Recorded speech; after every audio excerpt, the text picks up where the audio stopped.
ಇತ್ತೀಚೆಗೆ ಬೆಂಗಳೂರಿನ ಕೋಗಿಲು ಲೇಔಟ್ನಲ್ಲಿ ಅಕ್ರಮ ಮನೆಗಳನ್ನ ಖಾಲಿ ಮಾಡಿಸಿದ್ರಲ್ಲ, ಅವಾಗ ಕೇಳಿ ಬಂದ ಆರೋಪ ಇವರೆಲ್ಲ ಅಕ್ರಮ ಬಾಂಗ್ಲಾ ನಿವಾಸಿಗಳು, ರೋಹಿಂಗ್ಯಾಗಳು ಬಂದು ಅಕ್ರಮವಾಗಿ ಇಲ್ಲಿ ನೆಲೆಸಿದ್ದಾರೆ ಅಂತ ಅಂದ್ಬಿಟ್ಟು ಅದನ್ನು ಬೆನ್ನತ್ತಿ ಹೊರಟಂತಹ ಪಬ್ಲಿಕ್ ಟಿವಿಗೆ ಒಂದಷ್ಟು ಸತ್ಯಗಳು ಗೊತ್ತಾಗಿದೆ.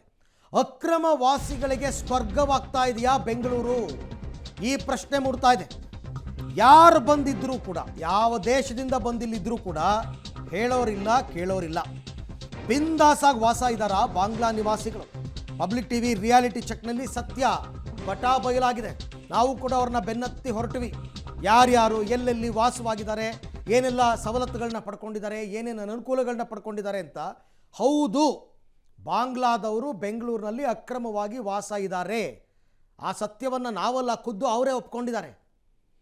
ಅವ್ರ ಹತ್ರ ಬಾಂಗ್ಲಾದ ವೋಟರ್ ಐ ಡಿನೂ ಇದೆ, ನಮ್ಮ ರಾಜ್ಯದ ಆಧಾರ್ ಕಾರ್ಡು ಇದೆ. ನೋಡಿ ಹೆಂಗೆ ಸಾಧ್ಯ ಇದು? ಬಾಂಗ್ಲಾದ ವೋಟರ್ ಐ ಡಿ, ನಮ್ಮ ಕರ್ನಾಟಕ ರಾಜ್ಯದ ಆಧಾರ್ ಕಾರ್ಡು, ದುಡ್ಡು ಕೊಟ್ಟು ಮಾಡಿಸ್ಕೊಂಡೆ ಅಂತ ಹೇಳ್ತಾರೆ.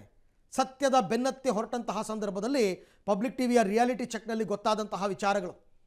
ಇವರೆಲ್ಲರೂ ಕೂಡ ಬಾಂಗ್ಲಾದವರು ಬಂದು ಬಂದು ಬಂದು ಬಂದು ಬಂದು ಕರ್ನಾಟಕದಲ್ಲಿ ನೆಲೆಸಿದ್ದಾರೆ. ಬಿಜೆಪಿಯವರು ಇದೇ ಆರೋಪ ಮಾಡ್ತಾ ಇದ್ದಿತ್ತು. ಅಕ್ರಮ ಬಾಂಗ್ಲಾ ವಲಸಿಗರ ಸ್ವರ್ಗವಾಗಿ ಹೋಗ್ಬಿಟ್ಟಿದೆ ಬೆಂಗಳೂರು. ನಕಲಿ ದಾಖಲೆಗಳನ್ನು ಬಳಸಿಕೊಂಡು ಬೆಂಗಳೂರಿನಲ್ಲಿ ರಾಜಾರೋಷವಾಗಿ ಬದುಕ್ತಾ ಇದ್ದಾರೆ. ಬೆಂಗಳೂರಿನಲ್ಲಿ ಬಾಂಗ್ಲಾ ನಿವಾಸಿಗಳ ಬಿಂದಾಸ್ ಲೈಫ್ ಹೇಗಿದೆ ಅನ್ನೋದನ್ನು ನಾವು ನಿಮಗೆ ತೋರಿಸ್ತೀವಿ.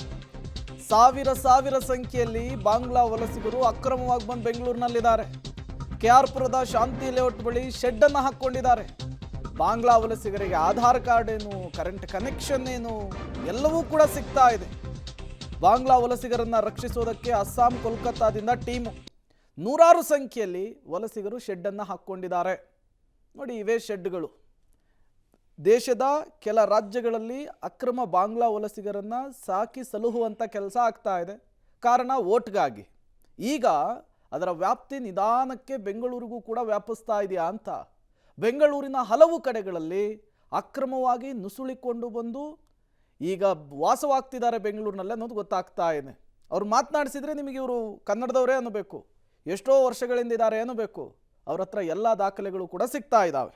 ನಿಮಗೆ ನಾವು ಒಂದೊಂದೇ ಕೇಸ್ ಸ್ಟಡಿಯನ್ನು ತೋರಿಸ್ತೀವಿ. ಸುಳ್ಳಲ್ಲ ಇದು, ಯಾಕೆಂತಂದರೆ ನಾವು ಪತ್ತೆ ಹಚ್ಕೊಂಡು ಹೋಗಿರ್ತಕ್ಕಂಥದ್ದು.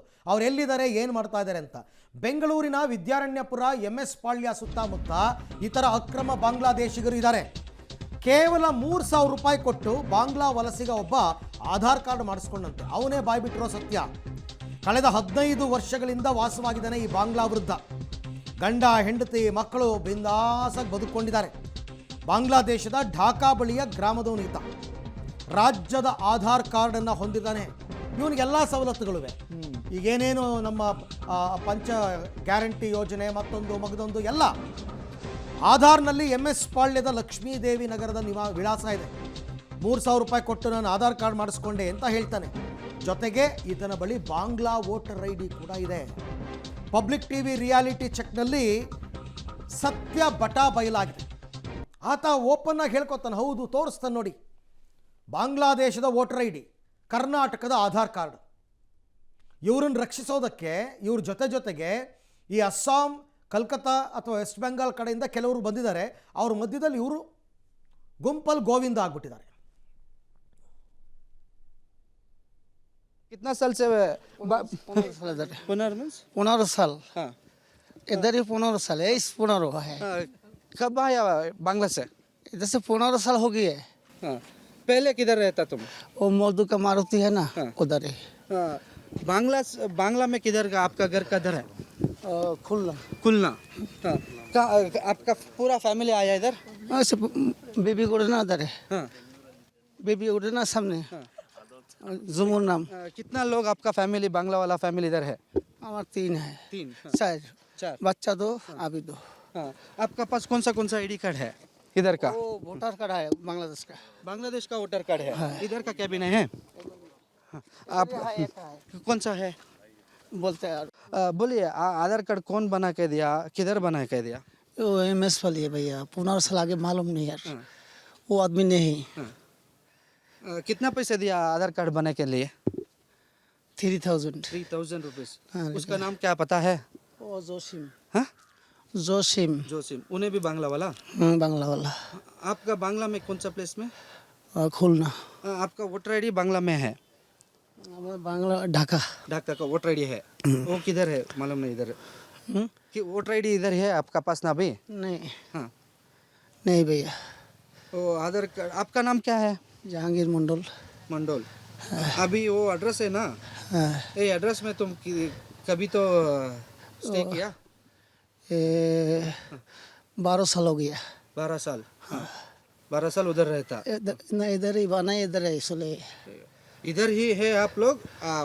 उधर उधर बना दिए एमएस पर ಬಾಂಗ್ಲಾದೇಶದಿಂದ ಅಕ್ರಮವಾಗಿ ಬೆಂಗಳೂರಿನಾಗೆ ಬಂದು ಹೆಂಗೆ ರಾಜಾರೋಷವಾಗಿ ಇವರು ಬದುಕ್ತಾ ಇದ್ದಾರೆ ಅಂತ ಹೇಳಿ ಪಬ್ಲಿಕ್ ಟಿವಿ ರಿಯಾಲಿಟಿ ಚೆಕ್ ಅನ್ನ ಮಾಡಿರುವಂಥದ್ದು. ಈ ಅಕ್ರಮ ಬಾಂಗ್ಲಾ ವಲಸಿಗರು ಕನ್ನಡ ಮಾತನಾಡ್ತಾರೆ, ಕನ್ನಡದಲ್ಲಿಯೇ ಮಾತನಾಡಿ ಆಶ್ಚರ್ಯವನ್ನು ಮೂಡಿಸ್ತಾ ಇದ್ದಾರೆ. ಬಾಂಗ್ಲಾ ಪ್ರಜೆಯೊಬ್ಬ ಅಕ್ರಮ ವಾಸದ ಹಿನ್ನೆಲೆಯಲ್ಲಿ ಈತ ಜೈಲಿಗೆ ಹೋಗಿರ್ತಾನೆ, ಬೇಲ್ ಪಡ್ಕೊಂಡು ಹೊರಗೆ ಬಂದಿದ್ದಾನೆ. ಈತ ಬಾಂಗ್ಲಾ ಪ್ರಜೆ ಅನ್ನೋದು ಗೊತ್ತಾಗ್ತಾ ಇದೆ. ಕಳೆದ 15 ವರ್ಷದಿಂದ ಇಲ್ಲೇ ಇರೋದಾಗಿ ಪಬ್ಲಿಕ್ ಟಿವಿಗೆ ಸ್ವತಃ ಈ ಬಾಂಗ್ಲಾದ ಅಕ್ರಮ ವಲಸಿಗ ಹೇಳ್ತಿದ್ದಾನೆ. ಮೊದಲು 500 ಜನ ಇದ್ವಿ, ಈಗ 200 ಜನ ಆಗಿದ್ದೀವಿ, ಸ್ವಲ್ಪ ಟೈಮ್ ಕೊಡಿ, ನಾವು ಬಾಂಗ್ಲಾಕ್ಕೆ ವಾಪಸ್ ಹೋಗ್ತೀವಿ ಅಂಥೇಳಿ ಈ ವ್ಯಕ್ತಿ ಹೇಳ್ತಾ ಇರುವಂಥದ್ದು. ನೋಡಿ, 3000 ರೂಪಾಯಿ ಕೊಟ್ಟರೆ ಆಧಾರ್ ಕಾರ್ಡ್ ಸಿಗುತ್ತೆ, ಕರೆಂಟ್ ಕನೆಕ್ಷನ್ ಕೊಡುತ್ತೆ, ಅದರ ಜೊತೆಗೆ ನೀವು ಜೈಲಿಗೆ ಹೋದರೆ ಬಿಡಿಸ್ಕೊಂಬರೋಕ್ಕೂ ಕೂಡ ಇವ್ರ ಪರವಾಗಿ ಕೆಲಸ ಮಾಡೋದಕ್ಕೆ ಬೆಂಗಳೂರಿನಲ್ಲಿ ಜನ ಇರುವಂಥದ್ದು. आया कितना साल से इधर ही रहता? मैं बांग्लादेश का आदमी हूँ, लेकिन मैं 15 साल जैसा हुआ बेंगलुरु में है, लेकिन मेरा नाम नूरुज्जामान है। अभी मैं गांव नहीं जा रहा है, मेरा नाम पे केस है 14 है 14C 12 ಪಾಸ್ಪೋರ್ಟ್ अभी भी कोर्ट ಅಟೆಂಡ್ ಮಾಡ್ತಾ ಇದ್ದಾರೆ. ನಾನು ಇವಾಗ ನಾನು ಊರು ಹೋಗಲ್ಲ. ಎಷ್ಟು ವರ್ಷದಿಂದ ಇಲ್ಲಿರೋದು? ಏನು ಕೇಸ್ ಇದೆ ಬಾಂಗ್ಲಾದಲ್ಲಿ ಮೇಲೆ? ಬಾಂಗ್ಲಾದೇಶಿ. ಆಮೇಲೆ ಜಾಮೀನು ಆಗಿದ್ದಾರೆ, ನನಗೆ ಬೇಲ್ ಆಗೈತೆ, ಊರು ಹೋಗಲ್ಲ. ಕೋರ್ಟ್ ಅಟೆಂಡ್ ಮಾಡ್ತಾ ಇದ್ದಾರೆ ನಾನು ತಿಂಗಳ. ಎಷ್ಟು ವರ್ಷ ಆಯಿತು ಕೇಸ್ ಆಗಿ? 4 ವರ್ಷ. ತುಂಬ ಜನ ಕನ್ನಡಿಗರಿಗೂ ಇಷ್ಟು ಚೆನ್ನಾಗಿ ಕನ್ನಡ ಮಾತಾಡೋಕ್ಕೆ ಬರಲ್ಲ, ಹಂಗೆ ಕಲ್ತ್ಕೊಂಡು ರೆಡಿ ಆಗಿಬಿಟ್ಟಿದ್ದಾರೆ. ಇಷ್ಟಕ್ಕೂ ಇವರು ಬಾಂಗ್ಲಾದೇಶದಿಂದ ಹೆಂಗೆ ಬರ್ತಾರೆ? ಇದೊಂದು ಪ್ರಶ್ನೆ. ಅದನ್ನೂ ಒಬ್ಬ ವಲಸಿಗ ಆತನೇ ಹೇಳ್ತಾನೆ ಹೆಂಗೆ ಬರ್ತೀವಿ ಅಂತ. ಬಾಂಗ್ಲಾದಿಂದ ಬೆಂಗಳೂರಿಗೆ ಅವ್ರು ಹೆಂಗೆ ಬರ್ತಾರೆ ಆ ಬಗ್ಗೆ ವಲಸಿಗನೊಬ್ಬ ಮಾತಾಡಿದ್ದಾನೆ. ಬಾಂಗ್ಲಾ ಟು ಕೋಲ್ಕತ್ತಾ, ಬಾಂಗ್ಲಾದಿಂದ ಕೋಲ್ಕತ್ತಾಗೆ ಬರ್ತೀವಿ, ಅಲ್ಲಿಂದ ರೈಲಿನ ಮೂಲಕ ಬೆಂಗಳೂರು. ಕಲ್ಕತ್ತಾಗೆ ಬಂದರೆ ಬೆಂಗಳೂರಿಗೆ ಬರೋದು ಸುಲಭ ಅಲ್ವಾ? ಬಾಂಗ್ಲಾ ಟು ಕೋಲ್ಕತ್ತಾ. ಈ ಅಕ್ರಮ ವಲಸಿಗನ ಬಳಿ ಯಾವುದೇ ID ಕಾರ್ಡ್ ಇಲ್ಲ. 6 ವರ್ಷದಿಂದ ಭಾರತದಲ್ಲೇ ವಾಸ ಮಾಡ್ತಾ ಇದ್ದಾನೆ ಈತ. ಕಳೆದ 4 ವರ್ಷಗಳಿಂದ ಬೆಂಗಳೂರಿನಲ್ಲೇ ವಾಸ್ತವ್ಯ. ಖಾಲಿ ಬಾಟಲ್ ಪ್ಲಾಸ್ಟಿಕ್ ಆಯುವುದು ಇವನ ಕೆಲಸ.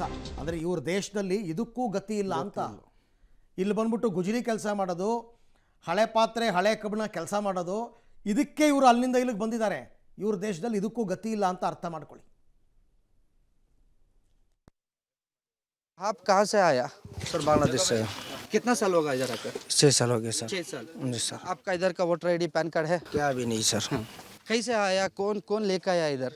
रोड पे घूमता था, आते आते बॉर्डर का पास आ गया सर। मेरा पास पैसा था, फिर पैसा लेके मेरे को घुसा दिया। वो फिर ट्रेन पे उठा दिया। फिर घूमते घूमते मैं वो लास्ट स्टेशन में उतर गया सर। उधर से घूमते घूमते इधर आके पहुंच गया। इधर मैं 4 साल से है। आपका साथ बांग्ला वाला कितना लोग है इधर? सर वो मेरे को मालूम, मेरा साथ कोई भी नहीं है सर। तुम्हें नहीं लेके आया? मैं वो कोलकाता वाला वो गोडाउन पे काम करता हूँ, ठेला लेके काम करता हूँ, उधर ही डालता हूँ सर। ಈ ಅಕ್ರಮ ಬಾಂಗ್ಲಾ ವಲಸಿಗರ ವಿರುದ್ಧ ಎಚ್ಚೆತ್ತುಕೊಳ್ಳಲಿಲ್ಲ ಅಂದರೆ ಬೆಂಗಳೂರು ಮತ್ತೊಂದು ಪಶ್ಚಿಮ ಬಂಗಾಳ ಆಗೋದ್ರಲ್ಲಿ ಡೌಟ್ ಇಲ್ಲ. ಹಲವು ವರ್ಷಗಳಿಂದ ಬೆಂಗಳೂರಿನಲ್ಲಿಯೇ ಸಾವಿರ ಜನ ಅಕ್ರಮ ಬಾಂಗ್ಲಾ ವಲಸಿಗರು ವಾಸ ಮಾಡ್ತಿದ್ದಾರೆ. ಸರ್ಕಾರ ಸಂಪೂರ್ಣವಾಗಿ ನಿರ್ಲಕ್ಷ್ಯ ವಹಿಸಿದೆ. ಹೇಳೋರಿಲ್ಲ, ಕೇಳೋರಿಲ್ಲ. 7-8 ವರ್ಷದಿಂದ ಇರೋದಾಗಿ ಮತ್ತೊಬ್ಬ ವಲಸಿಗ ರಾಜಾರೋಷವಾಗಿ ಹೇಳ್ತಾ ಇದ್ದಾನೆ. ಆಧಾರ್ ಕಾರ್ಡ್ ಇದೆ, ರೇಷನ್ ಕಾರ್ಡ್ ಇಲ್ಲ ಅಂಥೇಳಿ ಬಾಂಗ್ಲಾ ಪ್ರಜೆಗಳು ಹೇಳ್ತಾ ಇದ್ದಾರೆ. ಯಾವುದೇ ದಾಖಲೆ ಇಲ್ಲ ಅಂಥೇಳಿ ಬಾಂಗ್ಲಾ ವಲಸಿಗ ಹೇಳ್ತಾ ಇರುವಂಥದ್ದು. ಆದರೂ ಕೂಡ ಇಲ್ಲಿ ಯಾಕಿದೆಯಪ್ಪ ಅಂತ ಕೇಳೋರಿಲ್ಲ. ಈತ ಬಾಂಗ್ಲಾ ಪ್ರಜೆ ಅಂತ ಗೊತ್ತಿದ್ರು ಕೂಡ ಟಚ್ ಮಾಡುವಂತಹ ಕೆಲಸ ಆಗ್ತಿಲ್ಲ ಅಂಥೇಳಿ ಪಬ್ಲಿಕ್ ಟಿವಿ ರಿಯಾಲಿಟಿ ಚೆಕ್ನಲ್ಲಿ ಗೊತ್ತಾಗ್ತಿದೆ.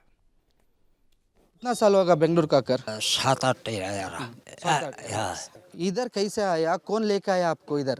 के आंसे है वो कुछ तेरी नहीं, मैंने कहते ऐसे लोग नाम जाने ना। क्या काम करता है इधर? और कचरा कम करे। इधर ये केआरपुरम ये प्लेस में कितना टाइम से रहा हो? 7-8 यार। कौन सा इधर का कौन सा प्रूफ है? आधार कार्ड पैन कार्ड इधर क्या भी क्या नहीं बने? ನನ್ನ ಪ್ರಕಾರ ಸ್ಥಳೀಯ ಶಾಸಕರುಗಳಿಗೆ ಇವೆಲ್ಲ ಗೊತ್ತಿರುತ್ತೆ. ಗೊತ್ತಿಲ್ಲದೆ ಇರೋದಕ್ಕೆ ಸಾಧ್ಯನೇ ಇಲ್ಲ. ಓಟ್ಗೋಸ್ಕರ ಬಿಟ್ಕೊಂಡು ಕೂತಿದ್ದಾರೆ. ಇಂಥವ್ರು ಬೆಂಗಳೂರಿನಲ್ಲಿ ಅದೆಷ್ಟಿದಾರೋ 30,000 40,000 50,000 ಅಂತಾರೆ ಬಿ ಜೆ ಪಿಯವರು. ಸರ್ಕಾರ ಇದನ್ನು ಗಂಭೀರವಾಗಿ ಪರಿಗಣಿಸಬೇಕು. ಪರಿಗಣಿಸುತ್ತಾ ಕಾದು ನೋಡೋಣ.